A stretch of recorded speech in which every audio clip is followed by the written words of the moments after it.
We're continuing to follow the search for Rochester's next mayor. The city will soon have a new leader for the first time in 16 years. So tonight, candidates for that seat answered questions from the community, and one group in particular is making sure their voices are heard. Communities United for Rochester Empowerment, or CURE, are speaking out about their push to make sure whoever is the next mayor will commit to the group's platform, which focuses on affordable housing, good jobs, and quality transit, to name a few. Most of all, those with CURE are determined to make sure whoever becomes mayor is someone that will work to make a change. You can't expect positive change without having your voice heard. We can't just sit back and just wait for things to be done for us. That's been going on for quite some time in our community. But CURE members weren't the only ones with issues for the panel tonight. KINT News 3's Brooke McKivergan was at the forum. She's live in Rochester now with those hottest topics. Brooke, what are people saying? Well, Katie, behind these closed doors is where one of the 7 candidates who were at tonight's forum will soon find their new desk and be able to call themselves Rochester's newest mayor, but not before answering several pressing questions from the community to show what they care most about. The Rochester community packed the auditorium of the Rochester Public Library, eager to hear from the 7 different candidates for mayor about where they stand on several different issues. Some big questions surrounded plans to improve livable wages, affordable housing, and transportation. Another question posed by multiple people surrounds the recent police chief search. What, if any, role should the mayor and/or civil service commission play in the hiring of a police chief, and why?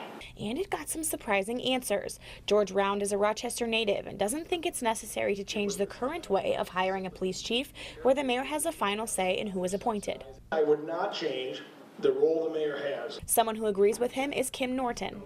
I guess I'm not certain about what kind of answer I can give to a question other than following the law as it's currently written. But several others see a need for change, including Regina Mustafa. It's an outdated system, and this is nothing to do with people who currently sit and hold that role. I hold in nothing but the highest respect. I do believe that the mayor should continue to be the one to appoint the police chief. But now the Police Civil Service Commission have only three members who are not elected from the community.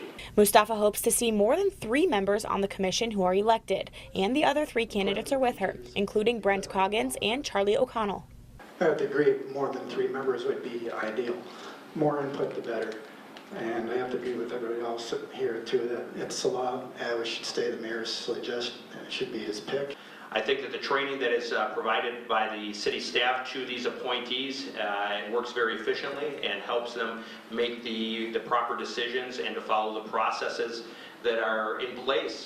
And lastly, Jordan Glynn says while the system does work well already, it needs to be inspected. The Civil Service Commission should be looked at. We need to review it. We need to certainly consider having more than 3 members. It needs to be looked at. Now, after this question was answered, many members of the audience seemed confused, and you could hear whispers all around the room. Right after it was answered, Councilmember Michael Wojcik tweeted in part, "A ton of weak answers on this one. Many people clearly didn't watch the last process or talk with the professional staff." Now, more forums are planned so you can educate yourself before voting on primary day.